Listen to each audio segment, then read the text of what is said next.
Volume strength of H2O2 solution. Basically जब कोई H2O2 का सॉल्यूशन को ओपन छोड़ दिया जाता है, H2O2 का मान लो एक्वस सॉल्यूशन है, इसको खुला छोड़ दो तो इसमें से अपने आप ऑक्सीजन गैस निकलने लगता है और कुछ देर के बाद आप पाओगे कि वो H2O2 प्योर H2O लिक्विड में कन्वर्ट हो गया। Because H2O2 undergoes decomposition very easily. It forms 2H2O liquid plus of O2 gas. इस तरीके से H2O2 अपने आप डिकम्पोज करते चला जाता और फाइनली कुछ देर के बाद वो बीकर में सिर्फ वाटर बच जाएगा, सारे H2O2 उड़ जाएंगे। तो किसी भी H2O2 सॉल्यूशन का वॉल्यूम स्ट्रेंथ का मतलब ये है कि उस सॉल्यूशन से कितना लीटर O2 मिल सकता है at STP। Basically volume strength is the volume of oxygen gas obtained या can be obtained at STP in liters. Volume of O2 gas which can be obtained at STP in liters. बात समझ में आ रहा? Okay. Consider करो कि मान लो ये एक 1 मोलर H2O2 सॉल्यूशन था। 1 molar H2O2 solution. 1 molar H2O2 solution मतलब इन 1000 ml, ये 1 लीटर ही मान ले, 1 लीटर सॉल्यूशन है और उसकी मोलारिटी 1 है, मतलब 1 लीटर सॉल्यूशन में कितने मोल्स ऑफ H2O2 होंगे? एक ही होंगे। इन 1000 ml या 1 litre 1 mole of H2O2 is present. 1 mole of H2O2 is present. ये तो बात पक्का हो गया। अगर इसको खुला छोड़ देंगे तो ऑक्सीजन गैस निकलेगा। कौन से रिएक्शन के अनुसार? 2H2O2 will give 2H2O plus of O2 gas. Coefficient क्या है? 2:1। We will say 2 moles of H2O2 gives 1 mole of O2. Therefore, this 1 mole, 1 molar लिए थे, 1 लीटर सोल्यूशन था। 1 mole of H2O2, 1 mole of H2O2 will give half mole of O2 at STP. Half mole of O2 at STP का मतलब how much volume in liter at STP? Mole multiplied by 22.4 liters. That means 11.2 liters.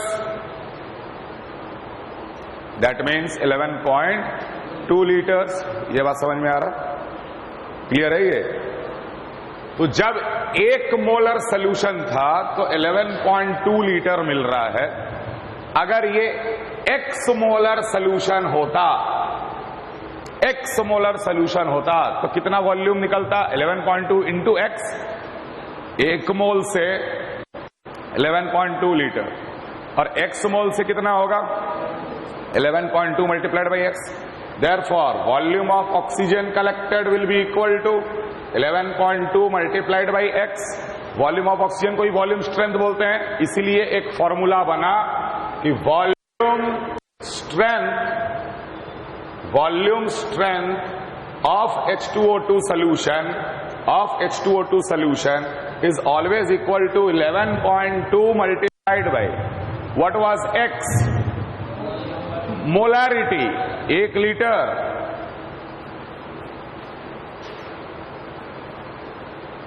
ऐसे समझो, volume strength is volume of O2 gas can be obtained at STP in litres from 1 litre solution of H2O2। ये complete definition है।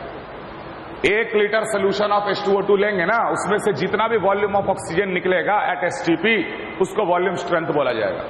इसलिए मैंने 1 litre solution लिया और 1 molar माना पहले। 1 मोलर, तो 1 मोल के लिए 11.2 आया। उसमें X मोल होता तो 11.2 इंटू X आता, और अगर X मोल पर लीटर अगर प्रेजेंट है तो उसकी मोलारिटी भी तो X है। डायरेक्ट फॉर्मूला, ये फॉर्मूला को आप डायरेक्ट इस्तेमाल करोगे।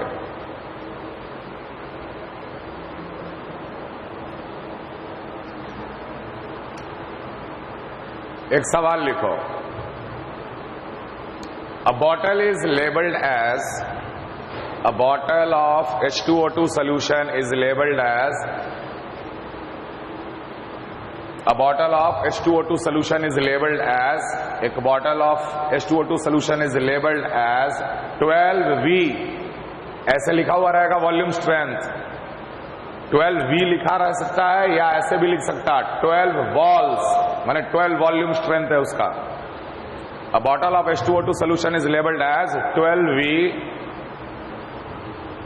and contains 700 ml solution, and contains 700 ml solution.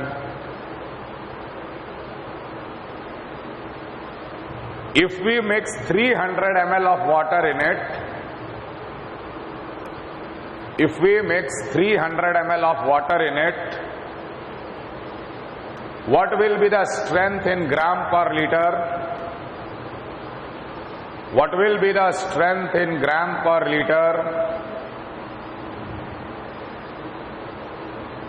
And the new volume strength. And the new volume strength.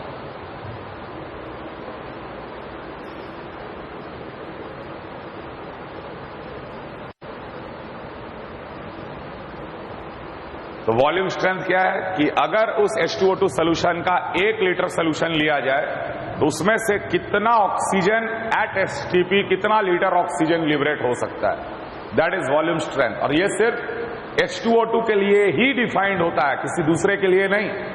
Special concentration term for H2O2 solution only.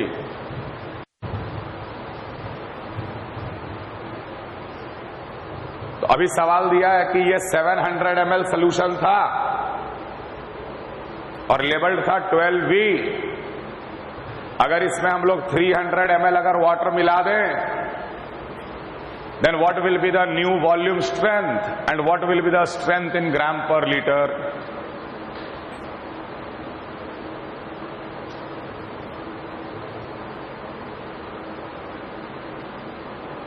कैसे करेंगे? वॉल्यूम स्ट्रेंथ दिया हुआ है तो सबसे पहले क्या निकाल लेंगे? मोलैरिटी। फॉर्मूला का इस्तेमाल करो। Volume strength is 11.2 into molarity, therefore molarity of the solution will be equal to, molarity solution का क्या हो जाएगा? 12/11.2। ये मोलैरिटी पता चल गया। तो हम लोग उसमें वाटर मिला रहे हैं, उसमें सल्यूट जितना था उतना ही रहेगा ना। अभी निकाल लो इसका millimoles of H2O2 solute. Millimoles of H2O2 will be equal to molarity multiplied by volume in millilitre. इतना मिलीमोल्स ऑफ सोल्यूट था। Molarity into volume in millilitre, millimoles of solute पता चल गया। हम लोग बोल सकते हैं what will be the moles of solute. Moles of H2O2 solute कितना? 12 divided by 11.2 into 700 divided by 1000, क्योंकि मिलीमोल को मोल में चेंज करने के लिए 1000 से डिवाइड करते। क्लियर है? तो ये हो जाएगा 0.7, पॉइंट हट गया, 84/112, 84 डिवाइडेड बाई 112। ये मोल्स ऑफ H2O2 जो उस बीकर में प्रेजेंट है वो पता चल गया। अब उसमें हम 300 ml वाटर मिला दिए तो ऑटोमेटिकली सोल्यूशन का वॉल्यूम कितना हो गया? 1 लीटर, क्योंकि 700 पहले था, 300 मिला दिए तो 1000 ml हो गया। तो 1 litre strength in gram per litre मतलब 1 लीटर सोल्यूशन में कितना ग्राम H2O2 है। समझ में आ रहा है? तो जब ये सोल्यूशन का वॉल्यूम 1000 ml हो चुका है पानी मिलाने के बाद, इसमें कितने मोल ऑफ सोल्यूट हैं? 84/112 ही तो। ये चेंज थोड़ी करेगा। जितना मोल ऑफ सोल्यूट यहां पर है, वाटर मिलाने के बाद भी मोल्स ऑफ सोल्यूट उतना ही होगा। समझ में आ रहा है? क्लियर है? What is the mass? Mass कितना? तो 84/112 मल्टीप्लाइड बाई H2O2 का molecular weight 32 + 2 that is 34।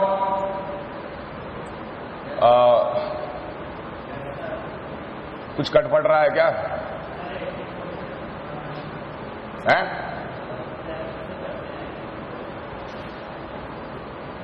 7 12 times 7 1 और 16, ठीक है। 4 2 times 4 4 times, अरे आधा है क्या ये? 4 3 times 4 4 times, ठीक। फिर ये 2 times, फिर 17 17 3 51 by 2 51 by 2, that is 25.5 gram of H2O2 is present in 1 liter. So strength, पहला पार्ट सवाल का, strength in gram per litre कितना? Strength in gram per litre कितना? 25.5 ग्राम पर लीटर हो गया। सबको समझ में आ रहा है? नया मोलारिटी कितना? नया मोलारिटी सोल्यूशन का कितना? अरे यार 1 लीटर सोल्यूशन में इतने मोल्स हैं, तो ये अपने आप में मोलारिटी हो गया ना। तो नया मोलारिटी कितना? 84/112। नया वॉल्यूम स्ट्रेंथ कितना? न्यू वॉल्यूम स्ट्रेंथ कितना? Volume strength is 11.2 into molarity, so 11.2 multiplied by 84/112। जो स्टेप समझ में नहीं आया बोलो। क्लियर है? सारे स्टेप्स क्लियर हैं? सबसे पहले ये 12 वॉल्यूम दिया हुआ था, 12 वॉल्यूम्स अगर दे रखा है तो मैंने सबसे पहले निकाला मोलैरिटी, इसका molarity, molarity multiplied by volume in ml, millimoles of H2O2, then moles of H2O2, water मिला दिए, तो जो मोल H2O2 का यहां था वाटर मिलाने के बाद भी उतना ही रहेगा। वाटर मिलाने पे ये 1 लीटर हो चुका है और इतने मोल्स ऑफ H2O2 प्रेजेंट हैं। हमसे पूछा गया ग्राम पर लीटर, मोल को मास में चेंज कर लिए और उतना मास 1 लीटर में है, वही आंसर हो गया।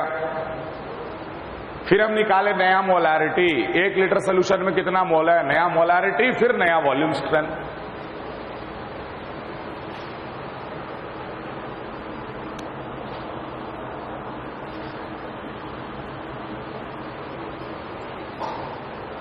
तो नया वॉल्यूम स्ट्रेंथ कितना आ रहा है?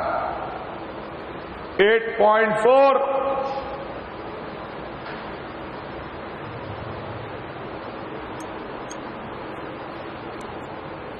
Clear everyone?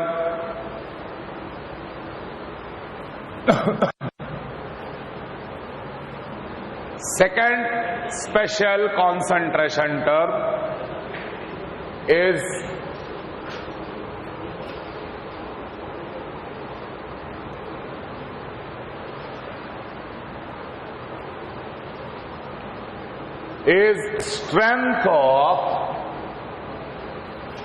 strength of oleum. What is oleum? Oleum is basically a mixture of SO3 and H2SO4.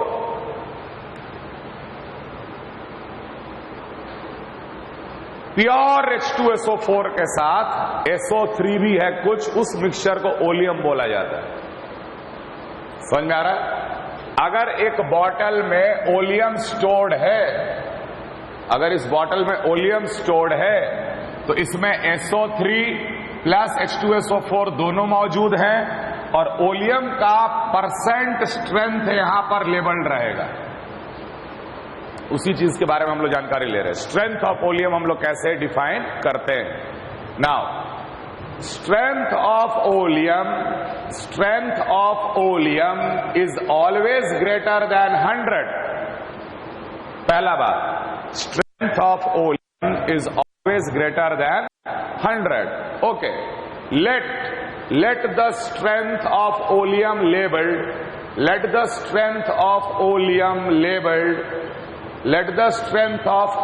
labeled is 100 plus y, 100 plus y percent, ऐसे लिखा रहेगा यहां पर 100 plus y परसेंट, ऐसे लेबलिंग किया जाता है। परसेंट स्ट्रेंथ में हमेशा ओलियम का परसेंट स्ट्रेंथ लेबलिंग 100 से ज्यादा होता है। मान लो लेबल लिखा हुआ है 109% oleum, 110% oleum, 105% oleum, it is always greater than 100।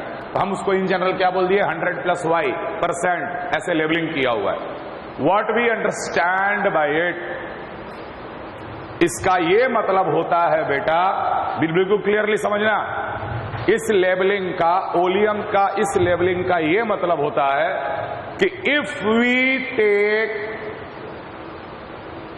We take 100 gram of oleum, if we take 100 gram of oleum, then y gram of water will be required to make it 100% pure H2SO4। देख, oleum में SO3 और H2SO4 दोनों होते हैं। हम इसमें जैसे ही water मिलाएंगे ना, वाटर जैसे ही मिलाएंगे तो SO3 वाटर के साथ रिएक्ट करके H2SO4 देने लगता है। SO3 वाटर के साथ रिएक्ट करके H2SO4 देने लगता है। इसका यह मतलब होता है कि अगर हम लोग 100 ग्राम ओलियम लेंगे तो उसमें y ग्राम वाटर का रिक्वायरमेंट होगा, ताकि हमें 100% प्योर H2SO4 मिले। मतलब कि अब ये इसके साथ कोई SO3 नहीं है, indirectly y gram of water will be required to react completely with the all SO3।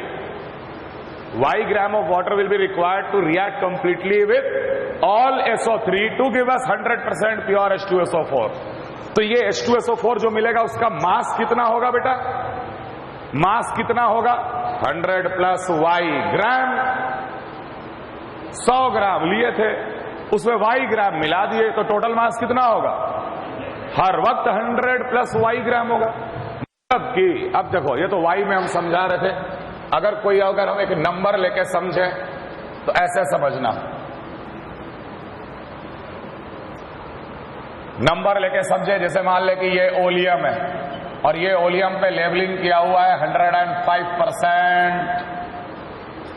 ठीक, what we understand, if we take 100 gram of oleum, then 5 gram of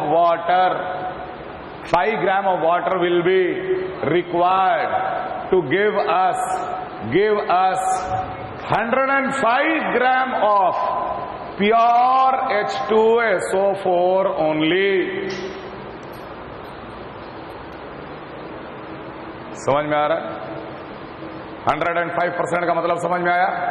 100 gram oleum लेंगे तो उसमें 5 ग्राम वाटर का requirement होगा, ताकि वो 100% pure H2SO4 में convert हो जाए, और जो 100% प्योर H2SO4 मेरे को मिलेगा उसका मास जो होगा वो 105 ग्राम होगा।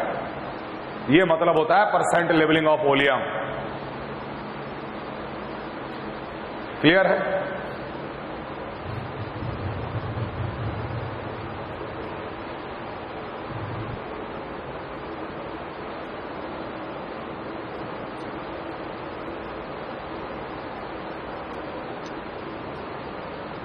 पहला सवाल, calculate the percentage of free SO3 present in a oleum which is 109% strength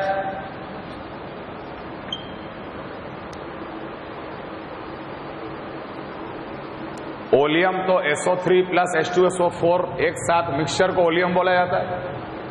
तो ओलियम में जो SO3 होता है ना, उसको हम लोग फ्री SO3 भी बोलते हैं। So what is the percentage of free SO3 present in that oleum which is labeled as 109% by strength?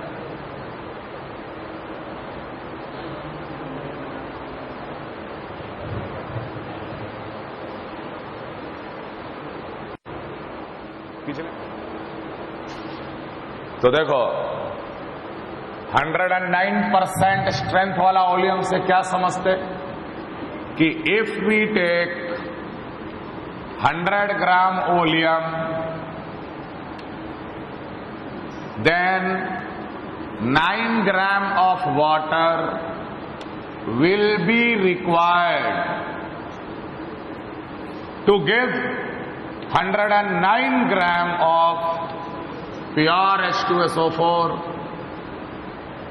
ठीक, तो आखिर ये 9 ग्राम वाटर जो जा रहा है अंदर, वो किसके साथ रिएक्ट कर रहा है? SO3 के साथ।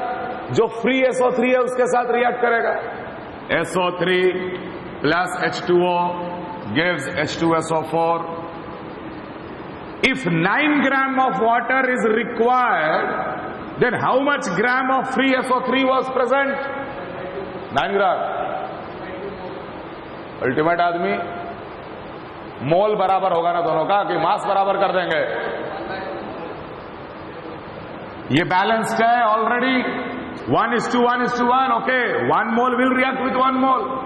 9/18 मोल, मतलब कि 0.5 मोल हो गया वाटर. 1 मोल के साथ रिएक्ट करता है, तो 0.5 will react with 0.5 mole of the SO3. So free SO3 was 0.5 mole. What was the mass of SO3? Mass of free SO3 will be equal to 0.5 multiplied by 80. 48 plus 32. Sulfur 32. 48 plus 32, 80. That means it is 40 gram. 40 gram free SO3 था ना, वो 40 ग्राम के साथ ही तो 9 gram water react कर रहा है. अगर 100 ग्राम ओलियम में 40 ग्राम अगर फ्री SO3 था, then what is the percent of free SO3? Percent of free SO3 is 40%. Answer.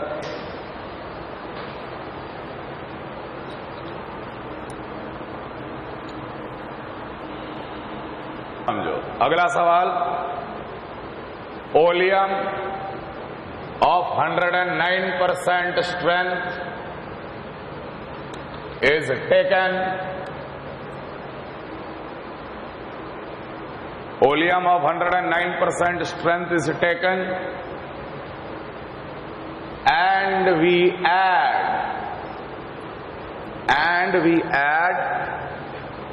100 gram of water in it.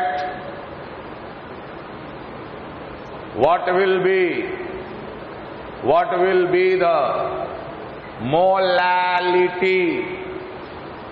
What will be the molality with respect to H2SO4?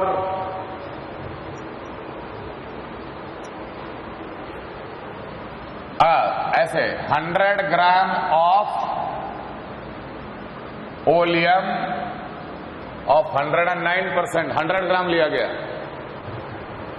Oleum जो लिया गया वो 100 ग्राम लिया गया है. नहीं भी देते तो 100 ग्राम मान के स्टार्ट करते हैं आप.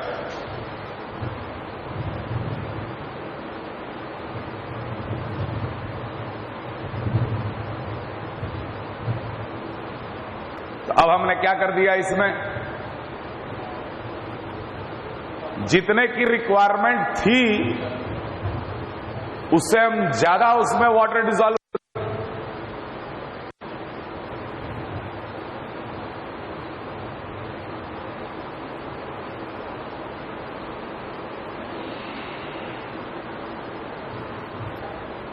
और इसमें अगर हम 9 ग्राम वाटर मिला देते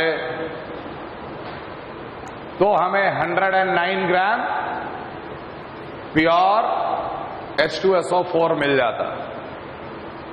ये बात तो समझ में आ रहा है सबको?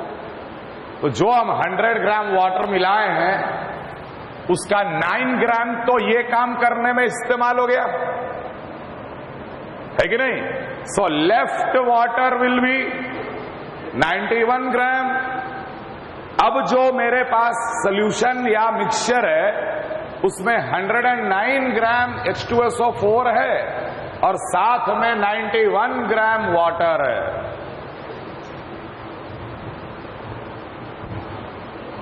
यस और नो? 109 ग्राम H2SO4 है और साथ में 91 ग्राम वाटर है. It is a solution. Clear? Solute कौन? विथ रेस्पेक्ट टू H2SO4 दे दिया. सल्यूट इसी को मानेंगे. मतलब 109/98 moles. What is molality? Number of moles of solute divided by mass of solvent in kilogram. Yes or no?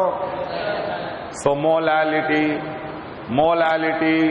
resultant will be equal to moles of solute divided by mass of solvent in kilogram. ये तो ग्राम में, इसको divide करेंगे 1000 से divide करते ही 0.091. Solve करो, यही answer है.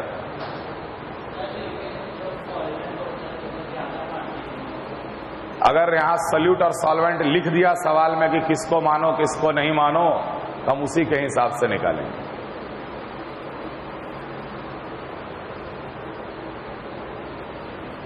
सेम टाइप सवाल. 100 ग्राम ऑफ ओलियम ऑफ 112% या 109% strength is taken.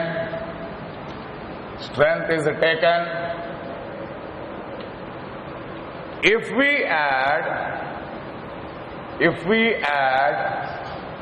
5 gram of water, if we add 5 gram of water in it, then what will be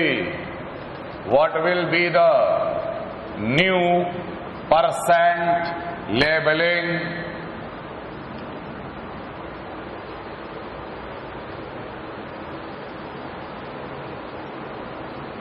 What will be the new percent labeling? अब यहां जितना जरूरत है उससे कम मिलाए.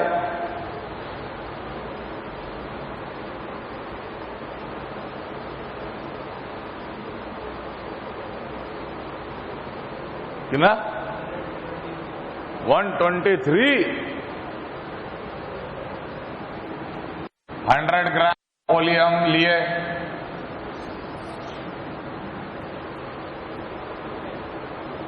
100 gram oleum लिए, labelling 109% था. हम डायरेक्ट लिख दे रहे. इसमें 40 ग्राम SO3 था और 60 ग्राम H2SO4 था. सर ये कहां से आया? पहला सवाल जिसमें 40% आंसर निकाले थे, वो काम पहले करना पड़ेगा. जो ओलियम दिया गया है उसमें परसेंट ऑफ या मास ऑफ फ्री SO3 पहले निकालो. ये काम समझ में आया? अब इसमें हम ऐड कर दिए 5 gram of water was added.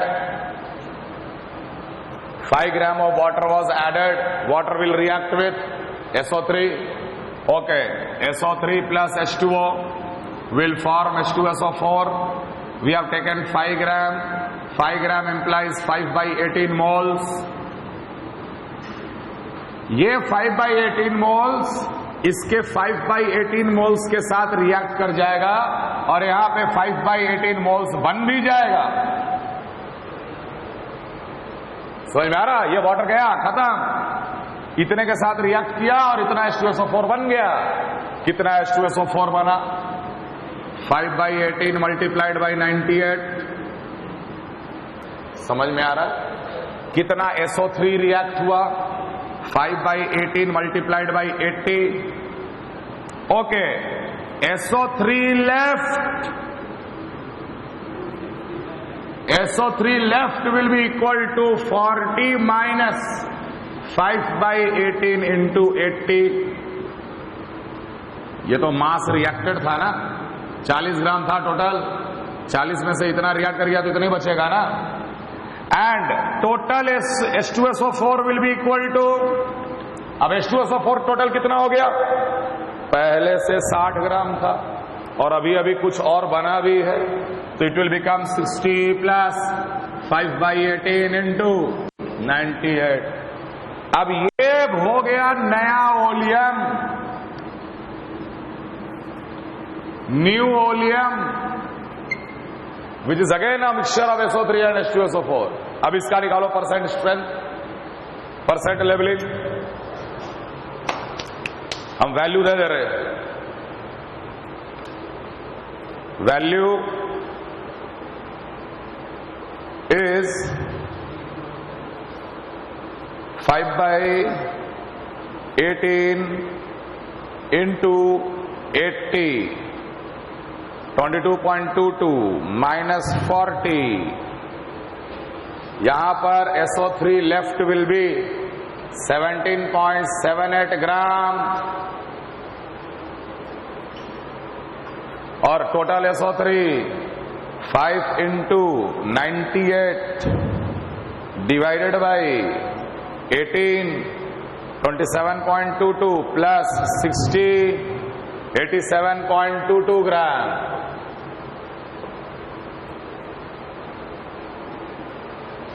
अब कैसे प्रोसीड करेंगे?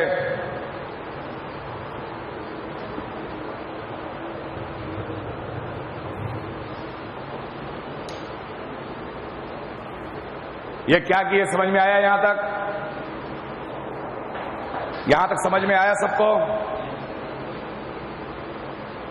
क्लियर? तो परसेंट लेबलिंग के लिए हम लोग हमेशा शुरू में कितना वॉल्यूम मानते हैं?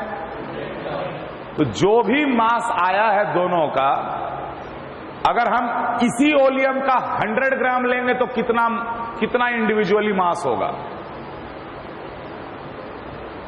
100 ग्राम चाहिए ना. मैं चाह रहा हूं कि यही वॉल्यूम if it is 100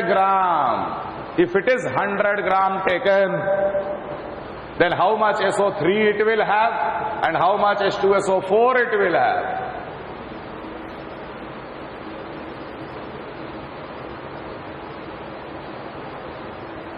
तो अभी टोटल मास क्या है दोनों का?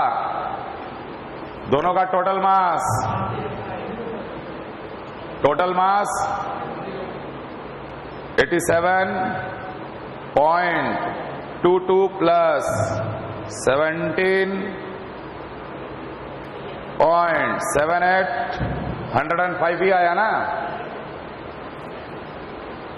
ये हम लोग डायरेक्ट भी बोल सकते थे. टोटल मास तो मास कंजर्वेशन से ही बोल देते. 100 ग्राम वॉल्यूम में 5 ग्राम वाटर मिला रहे हो, 100 ग्राम वॉल्यूम में 5 ग्राम वाटर मिला रहे हो तो 105 ग्राम ही तो रहेगा ना मिक्सचर. टोटल मास कंजर्वेशन जो भी है. तो now we can say that 105 gram has 17.78 gram of SO3. 105 gram has 17.78 gram of SO3. Therefore, 100 gram of the oleum will have how much? 17.78 divided by 105 multiplied by 100. समझ में आ रहा है? ये वैल्यू कितना, हम पूरा एनालिसिस कर रहे हैं.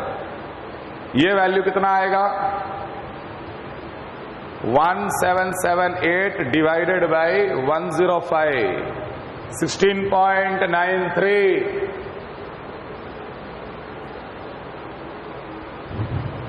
16.93. क्लियर है?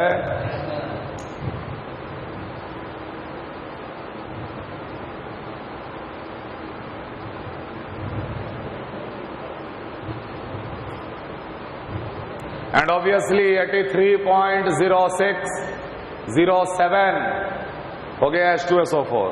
100 ग्राम का एनालिसिस हो गया. अब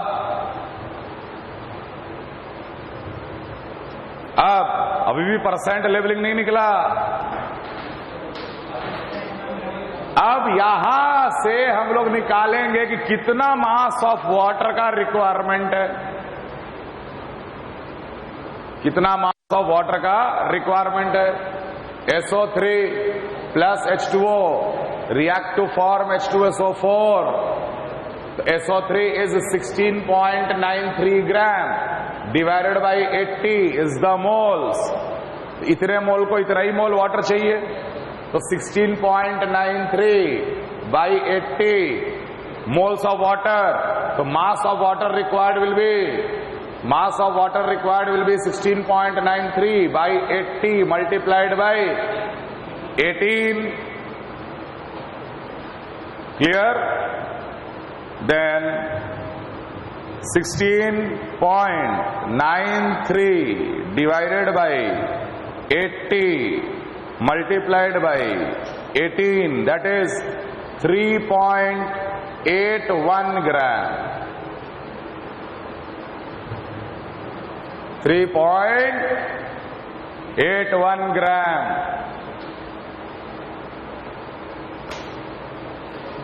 तो बता नया लेबलिंग कितना?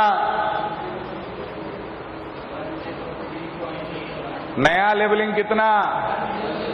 103.81%.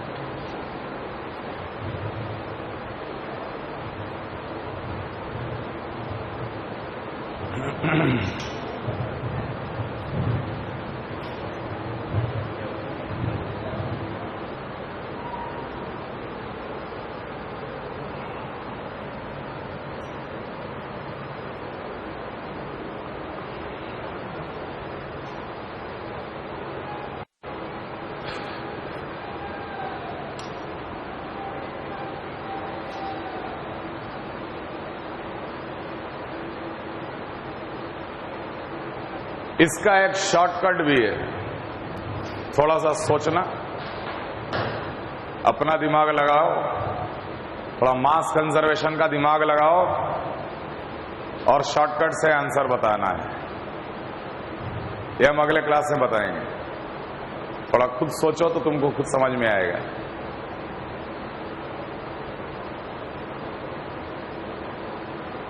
ये तो डिटेल एनालिसिस कर दिए हम।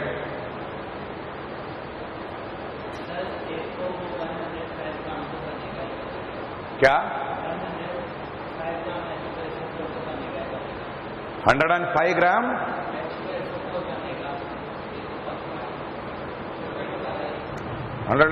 H2SO4 बनेगा। 105 ग्राम H2SO4 कैसे बनेगा? नहीं, अगर हम लोग 5 ग्राम H2O अगर ऐड कर रहे हैं,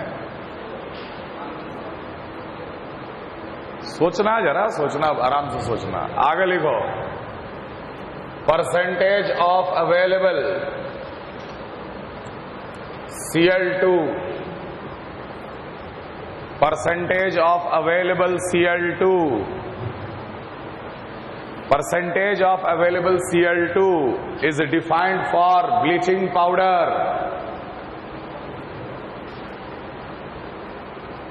Bleaching powder, that is CaOCl2. Bleaching powder के लिए हम लोग डिफाइन करते हैं परसेंटेज ऑफ अवेलेबल Cl2। बहुत सिंपल सा चीज है। CaOCl2 अगर W ग्राम है, basically CaOCl2 bleaching powder water के कांटेक्ट में आते ही क्या करता है? क्लोरीन गैस लिबरेट कर देता है। इसका सारा क्लोरीन फ्री क्लोरीन गैस की तरह निकल जाता है और कैल्शियम हाइड्रोक्साइड बन जाता है। उससे हम लोग को कोई मतलब नहीं है। ये जो Cl2 आ रहा है यहीं से आ रहा है, ये जो Cl2 आ रहा है यहीं से आ रहा है। परसेंटेज ऑफ अवेलेबल Cl2 को कंजर्व कर दो, POC 2 into the moles of CaOCl2 will be equal to 2 into the moles of Cl2। Clear है? 2 और 2 कट गया। मोल्स ऑफ CaOCl2 कितना? W divided by molecular weight 71, 16, 87, 40, 127। Clear? That will be equal two moles of Cl2। मान लेते हैं कि x ग्राम Cl2 मिला, मान लेते हैं x ग्राम Cl2 मिला, तो x अपॉन 71। क्लियर? यहां से हम लोग सीधे x निकाल लेंगे। x will be equal to 71 W upon 127। अगर मास ऑफ अवेलेबल Cl2 पूछा तो ये आंसर हो जाएगा। परसेंटेज ऑफ अवेलेबल Cl2 अगर पूछा तो इतना मास जो Cl2 का है वो CaOCl2 के W ग्राम से ही तो आ रहा है। समझ में आ रहा है? तो हम लोग x बाई W इंटू 100 निकालने का कोशिश करेंगे, जो कि यहीं से निकल जाएगा। मेरा ये कहने का मतलब है कि सिर्फ ये चीज को याद रखना, जैसे सवाल पूछेगा उस हिसाब से हम लोग आंसर दे देंगे. Availability of Cl2. How much gram of Cl2 is available? Like this we can calculate. This will represent the, या हम लोग लिख सकते हैं mass of Cl2 available will be equal to 71 upon 127 times mass of bleaching powder taken.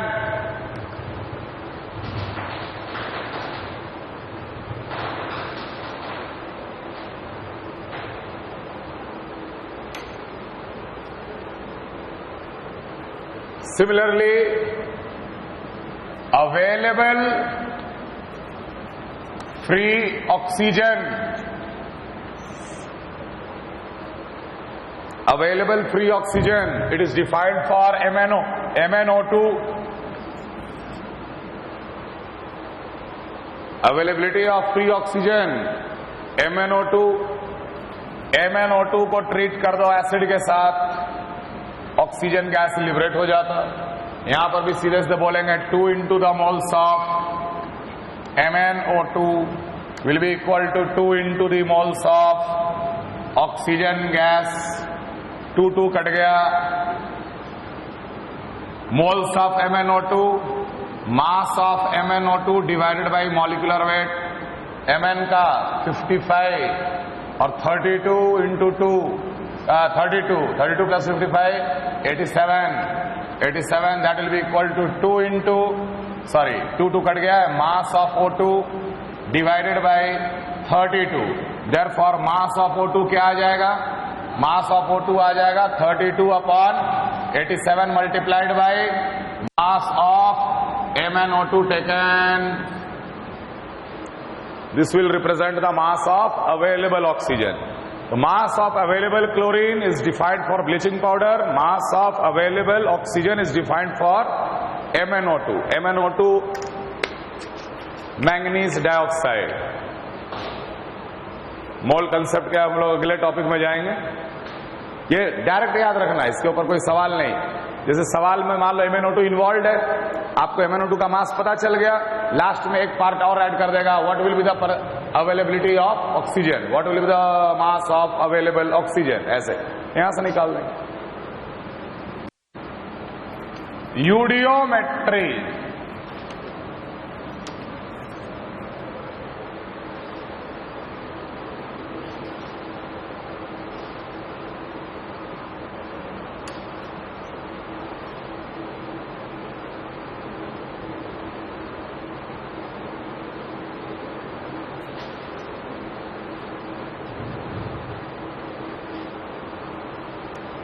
Eudiometry, it is a method to know the unknown molecular formula. It is a method to know the unknown molecular formula. It is a method to know the unknown molecular formula of any compound.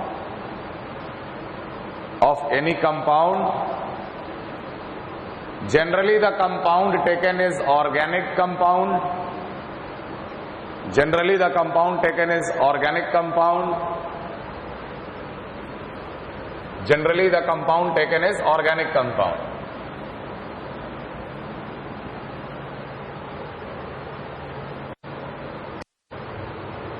अब देखो ये method क्या है. हम लोग सबसे पहले compound को ऑक्सीजन के साथ कंबशन कराते हैं. Combustion process. जनरली ये कंपाउंड अगर ऑर्गेनिक कंपाउंड है तो it will be made up of carbon hydrogen along with some other element. Hydrocarbon हुआ तो सिर्फ कार्बन हाइड्रोजन. कार्बन हाइड्रोजन जब ऑक्सीजन में बर्न करता है तो क्या देता है? कार्बन डाइऑक्साइड एंड H2O, है कि नहीं? खैर, बर्न करते हम लोग इसे यूडियोमेट्री ट्यूब में. यूडियोमेट्री ट्यूब बोलते हैं जिसमें हम लोग बर्न करते हैं. ठीक. बर्न करने के बाद जो भी gas, all gases are collected and cooled to room temperature, उसे हम ठंडा कर देते हैं, रूम टेम्परेचर तक ठंडा कर देते हैं। तो इसमें जो भी वाटर वेपर होगा वो वाटर वेपर क्या हो जाता है, कंडेंस कर जाता है। समझ आ रहा है? H2O droplets. तो ध्यान रहे कि लिक्विड का वॉल्यूम जो है वो गैस के वॉल्यूम के सामने नेग्लिजिबल है, तो कभी भी वाटर का वॉल्यूम कंसिडर नहीं करना, वो बिल्कुल वॉल ऑफ द ट्यूब पे वो कंडेंस कर जाएगा। अब जो इसमें गैसेस मिले हैं, मान लो we got gas A, gas B, gas C, समझ में आ रहा?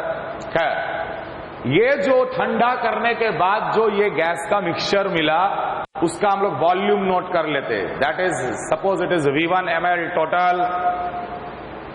समझ में आ रहा? Then this particular gas mixture is passed through different absorbing chambers.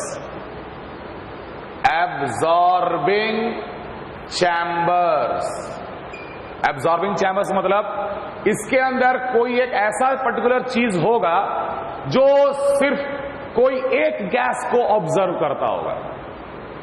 मान लो इसमें एब्जॉर्बेंट लिए, absorbent is that substance which absorb a gas. ऐसा एब्जॉर्बेंट लिए जो सिर्फ ए को एब्जॉर्ब करता है, बी सी को नहीं करता। यहां पर ऐसा एब्जॉर्बेंट लिए जो सिर्फ बी को करता है, ए और सी को नहीं करता है। समझ में आ रहा है? तो इसमें एब्जॉर्बेंट होते हैं, ठीक? एब्जॉर्बेंट, मान लो ये ए का एब्जॉर्बेंट है, मान लो ये ए का एब्जॉर्बेंट है, तो जैसे ही ये मिक्सचर जाएगा तो पूरा का पूरा ए क्या हो जाएगा, पूरा का पूरा ए एब्जॉर्ब हो जाएगा। लेकिन फिर भी कुछ गैस बाहर आएगा, इसको फिर से हम दूसरे एब्जॉर्बेंट चैम्बर में भेज रहे, ठीक? तो जो गैस बाहर आया उसका भी वॉल्यूम हम लोग कैलकुलेट कर लेते हैं। Suppose it is V2 ml, let it is a absorbent for C, let it is a absorbent for C, then also some gas will come out. Tell me which gas will come out? Very simple. Absorbent chamber से पास करते करते और जो gas का volume निकल रहा है उसको हम लोग मेजर करते चले जाते हैं। Suppose it is V3 ml, what indirectly we got is कि ये जो गैस मिक्सचर जो कंबशन के बाद मिला, सबके वॉल्यूम हमें पता चल जाते individually. We can very easily say that the volume of A was V1 minus V2। V1 ml mixture का था, V2 ml बाहर आया, और अगर ये ए का एब्जॉर्बेंट है तो ओरिजिनल मिक्सचर में ए का वॉल्यूम कितना होगा, V1 माइनस V2। सी का वॉल्यूम कितना होगा, V2 माइनस ऑफ V3, और बी का वॉल्यूम कितना होगा, V3। हम लोग इंडिविजुअली सारे गैसेस का वॉल्यूम को हम लोग कैलकुलेट कर लेते हैं। वॉल्यूम पता चल गया। Basic, we all know that stoichiometric coefficient ratio is mole ratio as well as volume ratio, as well as volume ratio. यही कंसेप्ट को इस्तेमाल करते हुए हम लोग कंपाउंड का मॉलिक्यूलर फॉर्मूला पता करते हैं, स्ट्रक्चर नहीं। तो हम लोग शुरू से ही मान लेते हैं कि let the compound has a formula CXHYOZ suppose, और मेरा टारगेट क्या है, X, Y और Z निकालना। समझ में आ रहा बात? ठीक। एक दो चीज ये ध्यान रखना कि CO2 gas and SO2 gas gets absorbed in aqueous KOH, जिसको हम लोग पोटैश भी कहते हैं। Oxygen gas gets absorbed in alkaline pyrogallol. O3 gas gets absorbed in turpentine oil. Carbon monoxide gas gets absorbed in ammoniacal Cu2Cl2 solution। इतना information काफी। सीधे हम लोग सवाल से ही स्टार्ट करेंगे। पहले इतना कॉपी कर लो फटाफट जल्दी।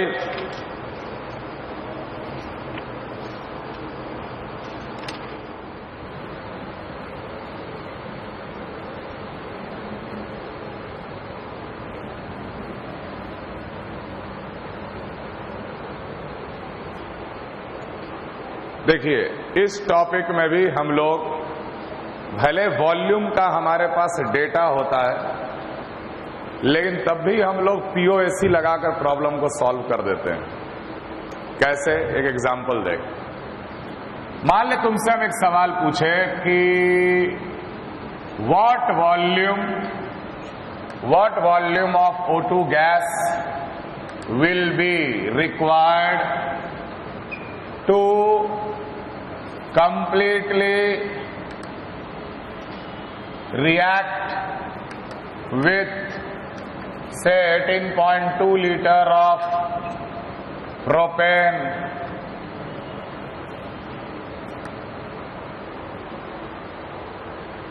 for complete required for complete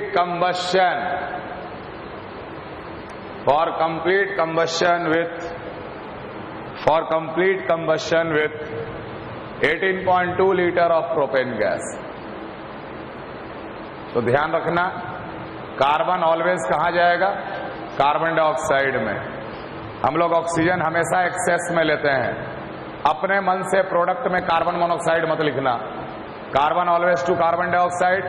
अगर कार्बन मोनोऑक्साइड में जा रहा होगा तो सवाल में क्लियरली देगा कि कार्बन मोनोऑक्साइड तक बर्न हुआ है। By default carbon to carbon dioxide, hydrogen, water. अगर मॉलिक्यूल में या कंपाउंड में पहले से ही ऑक्सीजन है तो वो सारा ऑक्सीजन कहां चला जाएगा? कार्बन डाइऑक्साइड और वाटर के फॉर्म में। क्लियर है? अगर कंपाउंड में सल्फर है, प्रोडक्ट दिया रहेगा कि कहां प्रोडक्ट जा रहा है, SO2 की SO3, ये क्लियरली गिवन होना चाहिए सवाल में। खैर, propane is C3H8। Propane is C3H8। Propane burns in oxygen. Okay, carbon will burn to carbon dioxide and water will go to H2O liquid. ठीक? एक तरीका है कि हम इसे बैलेंस कर लें। एक तरीका है कि इसे बैलेंस कर लें और बैलेंस करके हम लोग तुरंत आंसर दे दें। ठीक है, चलो वही तरीका पहले देखते हैं। 3 कार्बन, 3 CO2, 8 हाइड्रोजन, 4 H2O, 6 और 4 10 ऑक्सीजन, 5 O2। इन दोनों के बीच में रेशियो क्या आया? 1:5। दोनों गैस हैं। Coefficient ratio is mole ratio as well as volume ratio.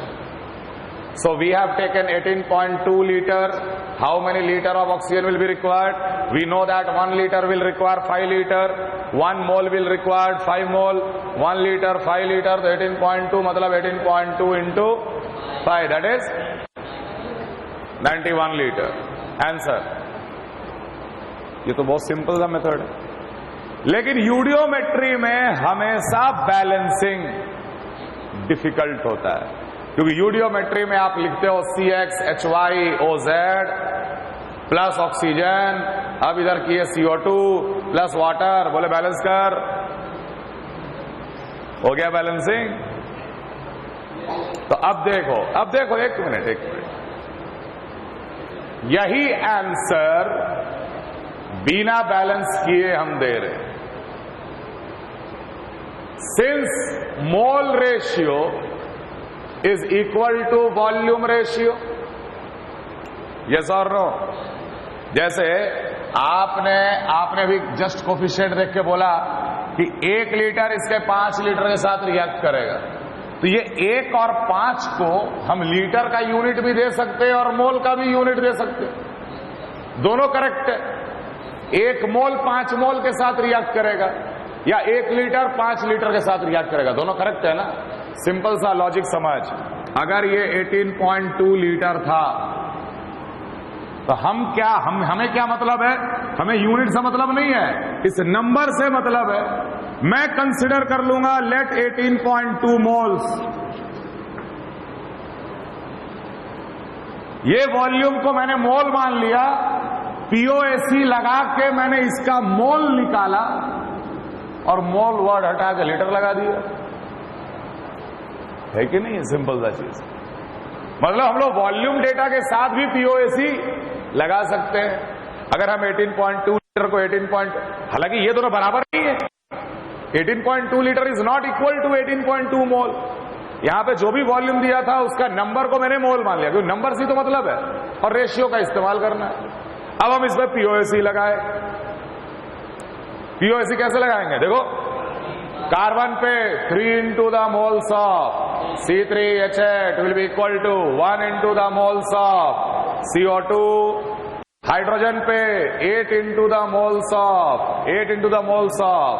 C3H8 will be equal to 2 into the moles of water. और एक लास्ट ऑक्सीजन पे 2 into the moles of O2 will be equal to 2 into the moles of CO2 plus 1 into the moles of water.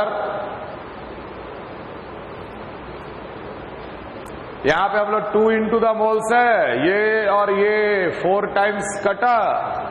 Moles of water is 4 into the moles of C3H8. And moles of CO2 is 3 into the moles of C3H8. यहां लिखे 3 into the moles of C3H8. 6 plus 4, 10. So this becomes 10 into the moles of C3H8. 2 काटा इसको 5 times. मोल पता ही है 18.2 multiplied by 5. Moles of O2 कितना रहा POSE से 91 moles. I will convert it into 91 litre answer.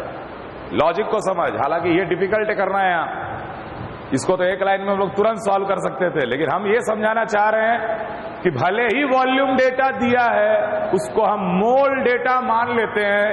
POSE से जो करना होता है करते, आंसर भी मोल में निकालते, फाइनली मोल को हटा के हम लोग ml या लीटर लगा देते. क्लियर है ना? समझ में आ रहा है ये चीज?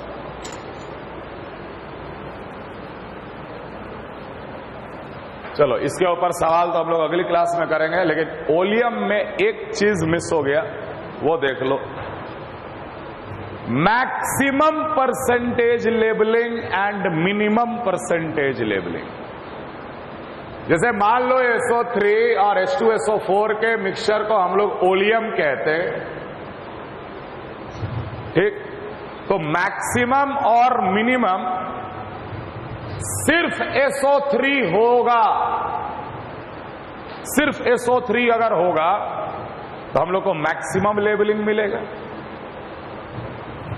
जैसे जैसे SO3 कम होता चला जाएगा वो मिनिमम लेबलिंग मिलेगा. ये बात समझ में आ रहा है?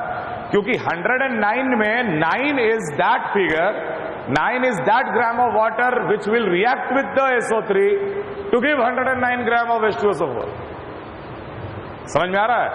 तो जो प्योर SO3 अगर है, प्योर SO3 साथ में H2SO4 भी है, लेकिन वो 0 क्वांटिटी. समझ में आ रहा है बात? तो अगर हम H2SO4 को 0 माने और सिर्फ SO3 माने तो बताओ, अगर इसका हम 100 ग्राम लेंगे तो कितना ग्राम वाटर डालना पड़ेगा? 100 ग्राम. अल्टीमेट कहीं का मोल रेशियो न रे, ये मास रेशियो होता है. ये मोल रेशियो की मास रेशियो, मोल रेशियो. तो 100 ग्राम अगर SO3 अगर है तो 100 डिवाइडेड बाई 80 मोल्स. उतना ही मोल वाटर का भी चाहिए. 100/80 मल्टीप्लाइड बाई 18 ग्राम. आंसर निकालिए कितना आ रहा? 1800/80.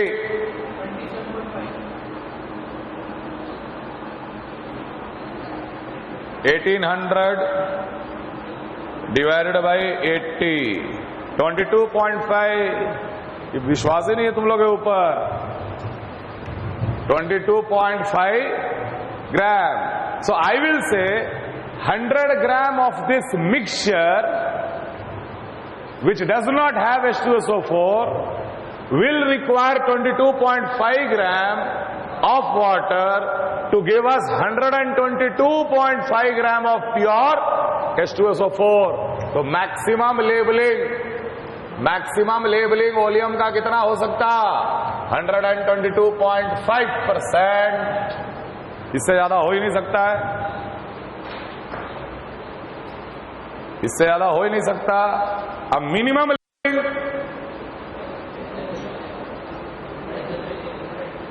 लेबलिंग